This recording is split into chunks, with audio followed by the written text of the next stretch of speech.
Hello friends, এটা হচ্ছে রিলেন্ট plus syrup. এই সিরাপটি হচ্ছে 60 ml থাকে।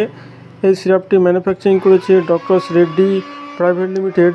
এটার দাম আছে 98 টাকা 25 পয়সা। এই সিরাপটি হচ্ছে শিডিউল এইচ প্রেসক্রিপশন ড্রাগ, অর্থাৎ ডাক্তারের প্রেসক্রিপশন ছাড়া ব্যবহার করা যায় না। এই সিরাপটির কম্পোজিশন আছে প্রতি 5 ml আছে cetirizine hydrochloride 5 milligram and ambroxol hydrochloride IP আছে 30 মিলিগ্রাম। অর্থাৎ এই সিরাপটি ডাক্তাররা কেন ব্যবহার করে থাকে? যে সমস্ত বাচ্চাদের সর্দি, কাশি, হাঁচি এবং সর্দি ভিতরে জমে আছে, উঠছে না, তখন এটা ব্যবহার করা হয়। এটা অ্যাডাল্ট এবং বড়দের সকলের জন্য ব্যবহার করা হয়। এই সিরাপটি একটি দুর্দান্ত সিরাপ, যে কোনো মেডিকেল স্টোরে এটা পেয়ে যাবেন। ঠান্ডা, কাশি, সর্দি যাদের লেগে যায় তারা ডাক্তারের পরামর্শ নিয়ে এই সিরাপটি ব্যবহার করবেন। খুব সুন্দর এই সিরাপটির মধ্যে রেজাল্ট পেয়ে যাবেন আপনারা। এবং এই সিরাপটি একটু ঠান্ডা জায়গায় রাখবেন এবং ব্যবহার করার আগে একবার ঝাঁকিয়ে নেবেন এবং বাচ্চাদের থেকে এই সিরাপটা দূরে রাখবেন। এই সিরাপটি খুব সুন্দর টেস্ট খেতে। এই সিরাপটি ধন্যবাদ।